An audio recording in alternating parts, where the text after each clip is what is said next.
Entonces, en 1932 gana la presidencia Agustín Justo. ¿Mm?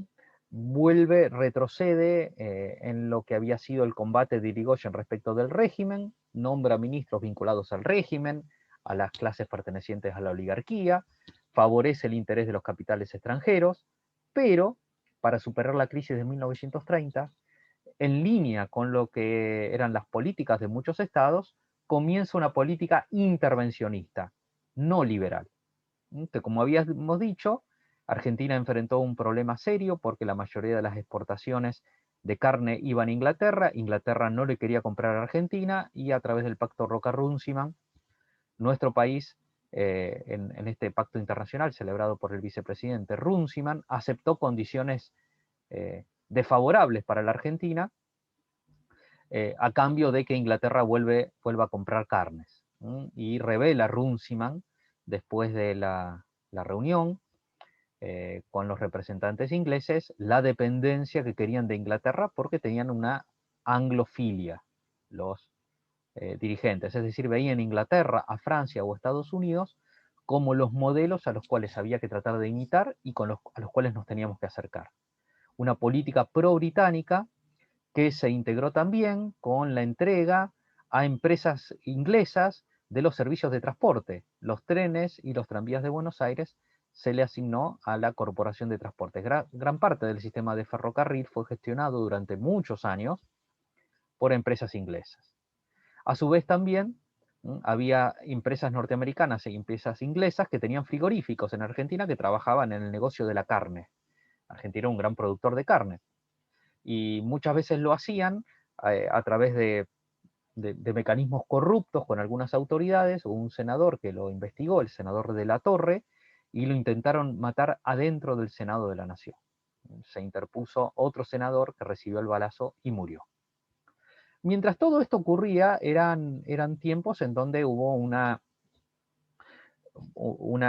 podríamos decir, una oleada de tendencia a moralizar la decencia pública. Una cosa en cierto sentido contradictoria, porque mientras había corrupción e inmoralidad económica en los gobiernos se preocupaban mucho por la decencia pública. Y en ese sentido, es cierto que había una situación de mucho desorden, con problemas de moralidad y de salud, que tenían que ver con el negocio de los prostíbulos, con el negocio de la prostitución. Por un lado, vinculado a la salud por las enfermedades de transmisión sexual que se transmitían. Y por otro lado también vinculado a los derechos humanos, porque en muchos de estos prostíbulos trabajaban mujeres extranjeras, a las cuales se las traía engañada al país, mujeres del este de Europa, por ejemplo, a las cuales iban argentinos, las engañaban, les decían que querían casar por ellas, las traían a la Argentina, les retenían el pasaporte, no sabían hablar español, y las ponían a trabajar en prostíbulos, y estaban en una situación de cuasi esclavitud, porque les retenían los documentos, no sabían el idioma, dependían de aquellos que regenteaban, de los gerentes de estos prostíbulos, que a su vez las compraban y vendían. Se calcula, aquí a Rosario en esa época se la llamó la Chicago Argentina, en la zona de Pichincha hubo muchos prostíbulos famosos, como había un puerto importante, se calcula que una prostituta se podía comprar y vender entre un prostíbulo y otro al precio de lo que valía una casa. Fíjese la ganancia que implicaba. Y como la policía estaba corrupta, cuando se les quería escapar, hacían una denuncia de desaparición de personas y la misma policía se las buscaba y se las devolvía. Para terminar con todo este problema, se sanciona en 1936 una ley que al día de hoy está vigente, la Ley de Profilaxis Antivenérea. Buscaba, por un lado, prevenir y tratar las enfermedades venéreas.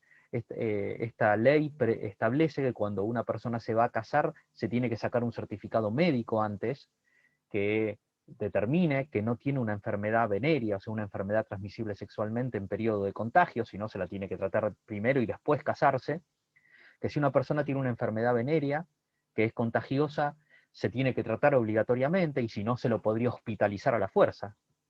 Y además, en algo que todavía queda hasta hoy, prohíbe esta ley la instalación de prostíbulos o casas donde se ejerce o se incita a la prostitución.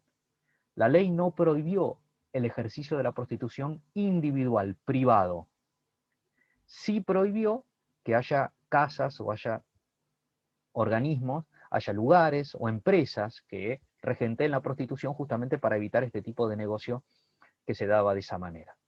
Y eso existe hasta el día de hoy, a lo cual se agregó un decreto de hace más o menos 10 años que prohibió hacer publicidad de la prostitución. Hasta hace 15 años más o menos, en los diarios tenían un montón de avisos de personas que se ofrecían, que querían buscar clientes a través de los diarios, a través de publicaciones. Hoy en día eso no está permitido tampoco. Lo que no está prohibido es el ejercicio privado de la prostitución. Sí está prohibido el ejercicio bajo la forma de empresa.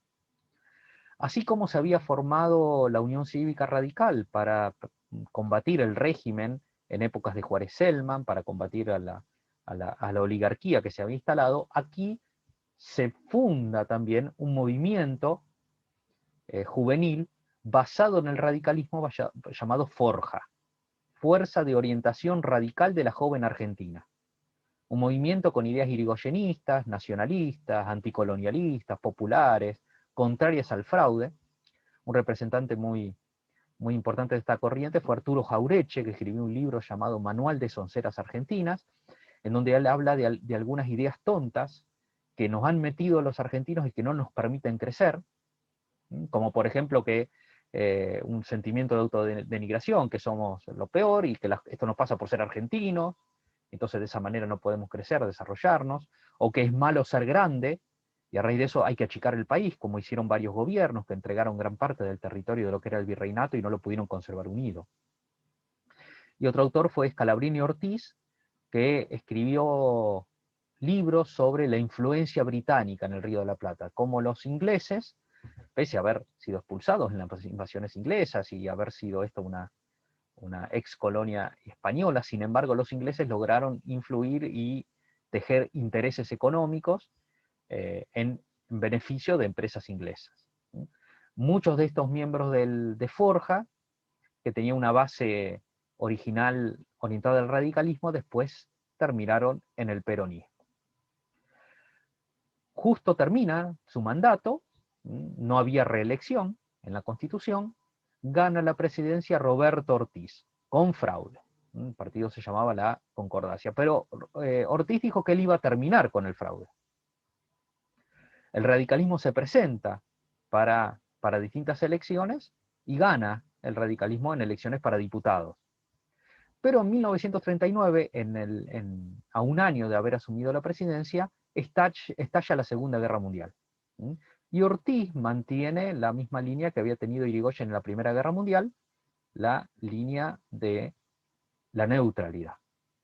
Recordemos la Segunda Guerra Mundial, estalla en 1939, dura hasta 1945 y enfrentó a dos grandes bloques, el llamado Eje, Alemania e Italia, a la cual después se une Japón, y los aliados, Francia, Inglaterra, al cual después se une Rusia, y después ingresa Estados Unidos, y al final terminan ingresando casi todos los países del mundo, algunos más y otros menos.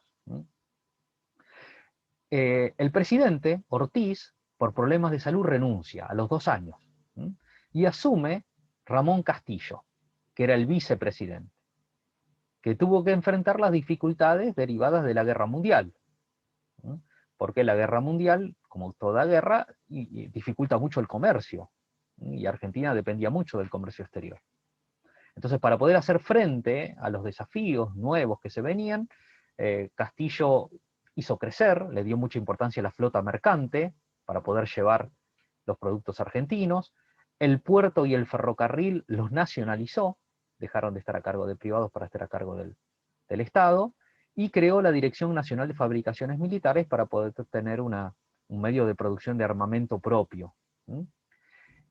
En ese marco, durante la presidencia de Castillo, se forma dentro de los militares, dentro del ejército, un grupo llamado el GOU, Grupo de Oficiales Unidos, que eran nacionalistas, y que empiezan a pensar en una nueva revolución militar, en un nuevo golpe y que tomen los militares el gobierno. Entre estos oficiales había un oficial joven llamado Juan Domingo Perón, y esto nos va a abrir camino a lo que va a ser el próximo tema de la historia argentina, que es la Argentina peronista.